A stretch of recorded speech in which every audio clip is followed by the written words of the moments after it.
Hello welcome सुस्वागतम आप सभी लोगों का परफेक्ट एकेडमी के ऑनलाइन प्लेटफॉर्म पर। दोस्तों हम लोगों ने लास्ट क्लास में मैंने आप सभी लोगों को क्या बताया था। मैंने आपको इंडियन नेशनल मूवमेंट भारतीय राष्ट्रीय आंदोलन के फर्स्ट फेज और सेकंड फेज दोनों के इंपॉर्टेंट इवेंट्स यानी कि महत्वपूर्ण घटना क्या करा दी थी, बता दी थी सारी की सारी। और सिर्फ मैंने ईयर वाइज बताई है कि नहीं। तो आज हम पढ़ेंगे अपने थर्ड फेज की, जो हमारा थर्ड फेज है उसकी सारी घटनाएं क्या देखेंगे, एक बार ईयर वाइज देखेंगे कि किस ईयर में कौन सी घटना घटित हुई है। राइट। तो इससे क्या होगा, जब भी आपका कोई एग्जाम होगा ना तो वो एग्जाम आपका बहुत इजी हो जाएगा अगर आप इन चीजों को बहुत अच्छे से कर लो, क्योंकि इंडियन नेशनल मूवमेंट बहुत ही इंपॉर्टेंट चैप्टर है आपके एग्जाम के लिए, चाहे आपका कोई भी स्टेट लेवल का एग्जाम हो या सेंट्रल लेवल का एग्जाम हो। ओके, तो चलिए शुरू करते हैं। देखिए, भारतीय राष्ट्रीय आंदोलन का जो थर्ड फेज है यानी कि जो तीसरा चरण है सर, इस तीसरे चरण को कहा जाता है गांधीवादी चरण, गांधीवादी फेज, गांधीवादी चरण। और सर ये चरण शुरू होता है, आप कहोगे सर 1919 से शुरू होता है कुल मिला के, और ये जाता है 1947 तक। लेकिन गांधी जी की कुछ ऐसी घटनाएं हैं जो कि 1917 से शुरू होती है, जैसे कुछ ऐसे मूवमेंट है चंपारण, अहमदाबाद, खेड़ा, जो उन्होंने 1919 से पहले शुरू किए थे। ठीक है, तो मैं सारी की सारी घटनाएं ए टू जेड थर्ड फेज की सारी के सारी बताने की आपके सामने क्या करूंगा, कोशिश करूंगा। ठीक है, तो आप उनको तरीके से अच्छे से क्या करना, देखते चलना कि किस ईयर में कौन सी घटना घटित हुई है। ओके, चलिए शुरू करते हैं। आ जाइए, देखो जी, सबसे पहली घटना जो घटित होती है नंबर वन, सर 1917 में होता है चंपारण सत्याग्रह। गांधी जी करते हैं, गांधी जी द्वारा किया जाने वाला पहला जो मूवमेंट है वो है चंपारण सत्याग्रह या चंपारण आंदोलन। ये होता है सर पहला। उसके बाद गांधी जी ने सेकंड किया है 1918 में अहमदाबाद मील मजदूर आंदोलन, अहमदाबाद मील मजदूर आंदोलन। हंगर स्ट्राइक फर्स्ट यही वाली है, अहमदाबाद मील मजदूर मूवमेंट, अहमदाबाद मील मजदूर मूवमेंट।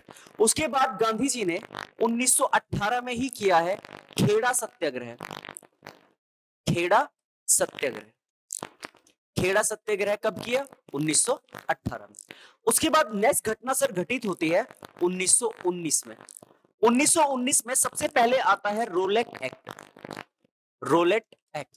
दोस्तों ध्यान से सुनना, रोलेट एक्ट की खास बात यह है कि जिस वक्त 1914 से 1918 भारत में फर्स्ट वर्ल्ड वॉर चल रहा है, सॉरी भारत में कह रहा हूं, विश्व में जो फर्स्ट वर्ल्ड वॉर चल रहा है, इनके पहला विश्व युद्ध चल रहा है, इस विश्व युद्ध के अंदर भारतीयों से कुछ प्रोमिस किए जा रहे हैं कि अगर आप हमारी मदद करोगे तो बदले में हम आपको ये देंगे। तो उसी चीज को रोकने के लिए या उसी चीज को खत्म करने के लिए कि कहीं भारतीय मांगना करनी शुरू कर दे, एक एक्ट पारित हुआ जिसे रोलेट एक्ट कहा गया, जिसे बिना वकील, बिना दलील, बिना अपील का कानून भी कहा जाता है। जब चाहे जिसे चाहे ब्रिटिश गवर्नमेंट क्या कर सकती है, अरेस्ट कर सकती है, बिना मुकदमा चलाए उन्हें क्या कर सकती है, जेल में डाल सकती है, गिरफ्तार कर सकती है। क्लियर है पॉइंट। रोलेट एक्ट के बाद अगली घटना घटित होती है जो कि मोस्ट इंपोर्टेंट है, जलियांवाला बाग हत्याकांड, जलियांवाला बाग हत्याकांड। ध्यान से सुनना, मैं सिर्फ यहां आपको घटनाएं बता रहा हूं, ठीक है, कि कौन सी घटना किस ईयर में घटित हुई। एग्जाम में आपकी बहुत हेल्प करेगी, ये मेरा प्रॉमिस है आपसे। ठीक है, उसके बाद जलियांवाला बाग हत्याकांड होता है। जलियांवाला बाग हत्याकांड के बाद इसकी जांच के लिए कुछ कमेटी बनाई जाती है, जैसे सबसे पहले बनती है हंटर समिति, हंटर समिति। हंटर समिति को कांग्रेस मानती नहीं है कि हंटर समिति की जो भी क्या आई है, जो भी चीजें आई हैं वो सब गलत है। हंटर कमेटी कह रही है जलियांवाला बाग हत्याकांड सही है, जबकि जो कांग्रेस ने एक समिति बनाई थी तहकीकात समिति, वो कह रही है कि जलियांवाला बाग हत्याकांड की सारी घटनाएं गलत, मतलब जो भी उसमें प्रावधान दिए हैं या उसको सही ठहराया जा रहा है वो बिल्कुल गलत है। तो 1919 में कांग्रेस एक पार्टी बनाती है, एक समिति बनाती है, उसका नाम है तहकीकात समिति, तहकीकात समिति। तहकीकात समिति के तुरंत बाद 1919 के बाद एट्थ हो जाएगा जलियांवाला बाग हत्याकांड, हंटर समिति, तहकीकात समिति। उसके बाद 8 पर आप लिखोगे, नेक्स्ट पे आप लिखना 1900, ये शुरुआत होती है घटना 1920। 1920 में होता है खिलाफत आंदोलन, खिलाफत आंदोलन मुसलमानों द्वारा शुरू किया गया खिलाफत आंदोलन है तुर्की के लिए। उसके बाद 1920 से 1922 सर भारत में चलता है असहयोग आंदोलन, नॉन कोऑपरेशन मूवमेंट, असहयोग आंदोलन, नॉन कोऑपरेशन मूवमेंट। उसके बाद सर नेक्स्ट घटना घटित होती है 1922 में, जिसे कहा जाता है चोरी चोरा कांड, चोरी चोरा कांड, याद है ना, जिसमें क्या करते हैं, थाने में आग लगा देते हैं और 22 पुलिसकर्मी वही क्या हो जाते हैं, मर जाते हैं। तो 1922 में होता है चोरा चोरी कांड। उसके बाद अगली घटना क्या होती है सर, तो आप कहोगे सर, ध्यान से सुनो नेक्स्ट। उसके बाद 11वीं घटना घटित होती है 1923 में, और 1923 में बनती है एक स्वराज पार्टी, चितरंजन दास नाम सुना होगा, मोतीलाल नेहरू, ये एक मिलकर पार्टी बनाते हैं जिसे स्वराज पार्टी कहा जाता है। उसके बाद नेक्स्ट घटना घटित होती है 1924 में।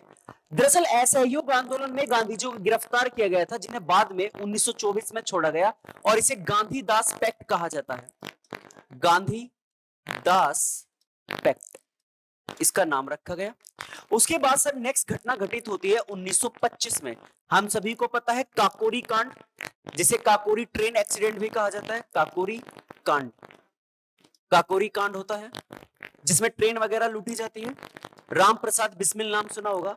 उसके बाद 1928 में आता है sir Simon commission, Simon commission, और इस कमीशन के खिलाफ भारत में साइमन गो बैक के नारे लगते हैं, है ना, जगह जगह इसके खिलाफ क्या किया जाता है, प्रदर्शन किया जाता है।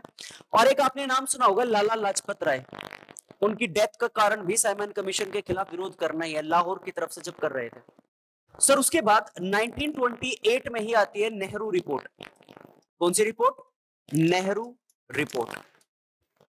नेहरू रिपोर्ट में भारत के लिए प्रावधान होते हैं, भारत का प्रशासन चलाने के लिए कुछ प्रावधान होते हैं, प्रोविजंस होते हैं, जिनके सामने जो कि पेश करते हैं मोतीलाल नेहरू। देखो यहाँ पर नेहरू रिपोर्ट का मतलब मोतीलाल नेहरू से और किसी चीज से नहीं है, कभी जवाहरलाल नेहरू समझ लो।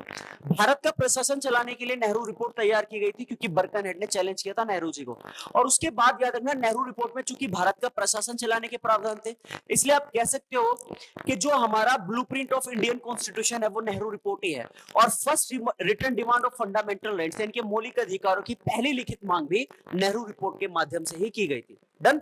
उसके बाद 16 घटना, अगली घटना 1928 में ही आती है। सर 1928 में होता है बारदोली सत्याग्रह, बारदोली सत्याग्रह, बारदोली सत्याग्रह, जिसमें वल्लभ भाई पटेल को सरदार की उपाधि दी जाती है। उसके बाद नेक्स्ट आता है सर 1929। सर 1929 में होता है कराची अधिवेशन, लाहौर अधिवेशन, कांग्रेस का लाहौर अधिवेशन होता है, जिसमें वो भारत को स्वतंत्रता या स्वतंत्र दिलाने के लिए किसकी मांग करते हैं, स्वराज की मांग करते हैं। और याद रखना, पहला स्वाधीनता दिवस की शुरुआत यही हुई, लाहौर नदी के किनारे पंडित जवाहरलाल नेहरू ने तिरंगा फहरा दिया था और कहा था कि आज से हम भारत को आजाद घोषित करते हैं। और उसके बाद हर 26 जनवरी को क्या मनाया गया, भारतीय स्वतंत्रता दिवस मनाया जाने लगा। उसके बाद 18 आती है सर, 1930 में घटना होती है और इसे कहा जाता है सर दांडी मार्च यात्रा, दांडी मार्च यात्रा। और इसी यात्रा को ध्यान में रखते हुए 1930 में शुरू होता है सविनय अवज्ञा आंदोलन, सिविल डिसोबीडियंस मूवमेंट, सविनय अवज्ञा आंदोलन। सविनय अवज्ञा आंदोलन के बाद तुरंत अगली घटना घटित होती है 20, पॉइंट नंबर 20, 1930, और इसमें होता है प्रथम गोलमेज सम्मेलन, फर्स्ट राउंड टेबल कॉन्फ्रेंस, प्रथम गोलमेज सम्मेलन, जिसमें कांग्रेस शामिल नहीं होती है। आप कांग्रेस की तरफ से नेतृत्व करने जा रहे हैं महात्मा गांधी, लेकिन वो पहले गोलमेज सम्मेलन में शामिल नहीं होते हैं। तो फिर नेक्स्ट घटना क्या आएगी सर, नेक्स्ट घटना होगी 21। गांधी जी को गोलमेज सम्मेलन में शामिल करने के लिए एक होता है गांधी इरविन समझौता। तो आप कह सकते हो कि सर 1931 में होता है गांधी इरविन समझौता, और इरविन मनाता है गांधी जी को वे गोलमेज सम्मेलन में क्या हो, शामिल हो। तो गांधी इरविन समझौता, और यही होता है 1931 में ही गांधी जी पहुंचते हैं द्वितीय यानी कि सेकंड राउंड टेबल कॉन्फ्रेंस, द्वितीय गोलमेज सम्मेलन। और इस गोलमेज सम्मेलन में जाकर वो मौलिक अधिकारों की क्या करते हैं, मांग करते हैं। तो क्वेश्चन आए किस गोलमेज सम्मेलन में फंडामेंटल राइट्स की डिमांड की गई थी, तब आंसर होगा सेकंड गोलमेज सम्मेलन में। उसके बाद नेक्स्ट घटना घटित होती है सर 1932, भारतीयों में सांप्रदायिक पंचायत लागू किया गया। सांप्रदायिक पंचायत, सांप्रदायिक पंचायत का मतलब क्या है सर, सांप्रदायिक पंचायत का मतलब है, सांप्रदायिक पंचायत का मतलब है कि पूरे के पूरे जितने भी समुदाय कम्युनिटी भारत में रहती है उन सभी को पृथक निर्वाचक मंडल दे दिया जाए, सेपरेट इलेक्टोरल कॉलेज दे दिया जाए, जिससे सारे के सारे समुदाय आपस में लड़ने लगे। तो सांप्रदायिक पंचायत, इसी सांप्रदायिक पंचायत में याद रखना दलित वर्ग जिनका नेतृत्व कौन कर रहे थे, डॉक्टर भीमराव अंबेडकर कर रहे थे, उन्हें भी पृथक निर्वाचक मंडल दे दिया था। लेकिन गांधी जी ने कहा कि दलित जो है वो हिंदुओं से अलग नहीं है। उसके बाद दोनों के बीच यानी कि पंडित जवाहरलाल नेहरू सॉरी डॉक्टर भीमराव अंबेडकर और गांधी जी के बीच एक समझौता होता है 1932 में, इसे ही कहा जाता है पूना पैक्ट, इसे ही कहा जाता है पूना पैक्ट। सर नेक्स्ट घटना घटित होती है 1932 में ही, और सर इसे कहा जाता है तृतीय गोलमेज सम्मेलन, थर्ड राउंड टेबल कॉन्फ्रेंस, तीसरा गोलमेज सम्मेलन। थर्ड गोलमेज सम्मेलन के बाद सर नेक्स्ट घटना घटित होती है 1935 में, एक एक्ट आता है जिसे भारतीय शासन अधिनियम कहा जाता है। Most most most important, government of India act, भारतीय शासन अधिनियम, गवर्नमेंट ऑफ इंडिया एक्ट। आज के कॉन्स्टिट्यूशन में जो लगभग 70% पार्ट लिया गया है वो किसका लिया गया है, Indian government of India act 1935, यानी कि 1935 के भारतीय शासन अधिनियम में से ही सब कुछ लिया गया है। मोस्ट इंपोर्टेंट है ये, इसको जरूर पढ़ के जाना। उसके बाद 1937 सर प्रांतों में चुनाव होते हैं जिन्हें प्रोविंशियल इलेक्शन यानी कि प्रांतीय चुनाव का नाम दिया जाता है। उसके बाद सर अगली घटना घटित होती है 1940 में, जिसे हम कहते हैं अगस्त घोषणा या अगस्त प्रस्ताव, घोषणा नहीं अगस्त प्रस्ताव, जिसके अंदर क्या होता है, भारतीयों को कुछ स्थानों में या भारतीयों की संख्या बढ़ाने के लिए प्रोत्साहित किया जाता है कि हम हमको यहाँ यहाँ आपको कुछ संख्या क्या कर देंगे, बढ़ा देंगे, जिसे भारतीय साफ साफ मना कर देते हैं कि हमें अगस्त प्रस्ताव के थ्रू जो भी हमें सुविधाएं दी जा रही है हमें नहीं चाहिए, बल्कि हमें क्या चाहिए, स्वराज चाहिए। सबके सब स्वराज का नारा दे रहे थे। तो इसी अगस्त के खिलाफ, अगस्त प्रस्ताव के खिलाफ एक व्यक्तिगत इंडिविजुअल मूवमेंट चलाया गया, व्यक्तिगत सत्याग्रह चलाया गया था, व्यक्तिगत सत्याग्रह। उसके बाद सर अगली घटना घटित होती है 1942 में, और एक और मिशन आता है जिसे हम क्रिप्स मिशन कहते हैं, क्रिप्स मिशन। और इस क्रिप्स मिशन को भी हम फेल करते हैं, नकार देते हैं, और फिर इसी के खिलाफ शुरू होता है क्विट इंडिया मूवमेंट यानी कि भारत छोड़ो आंदोलन, भारत छोड़ो आंदोलन।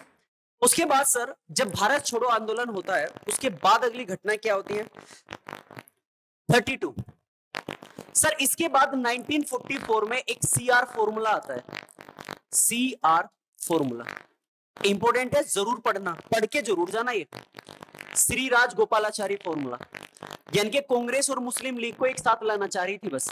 1945 में सर फिर आती है वेवेल योजना, ये फिर से आती है, हम इसको फिर से मना करते हैं। और वेवेल योजना के लिए एक सम्मेलन होता है, और ये सम्मेलन शिमला में होता है। तो 1945 में एक शिमला सम्मेलन भी आता है, एक शिमला सम्मेलन भी आता है। और 1945 में ही सर खास बात क्या होती है सर, 1945 में सेकेंड वर्ल्ड वॉर समाप्त हो जाता है, सेकेंड वर्ल्ड वॉर क्या हो जाता है, समाप्त। और इसी के साथ भारत की आजादी का मार्ग क्या हो जाता है, प्रशस्त हो जाता है। और फिर अगली घटना 1946, भारत को आजाद करने के लिए एक कैबिनेट मिशन आता है, कैबिनेट मिशन, जिसमें 3 लोग सबसे मेन होते हैं। और इसी ने क्या कराए थे, इलेक्शन कराए थे प्रांतों में, सब कुछ डिवाइडेशन कैबिनेट मिशन ने ही किया है। उसके बाद नेक्स्ट घटना 1946 में ही बनती है, जिसे हम अंतरिम सरकार का नाम देते हैं। जब ये इलेक्शन करा देती है तब एक क्या बनती है, सरकार बनती है, जो कि जब तक भारत आजाद नहीं हो जाता तब तक का शासन चलाएगी। उसके बाद सर अगली घटना आती है 1947, जिसे हम कहते हैं माउंट बेटन योजना, माउंट बेटन योजना। और इसी योजना के थ्रू भारत और पाकिस्तान का विभाजन किया जाता है, ठीक है।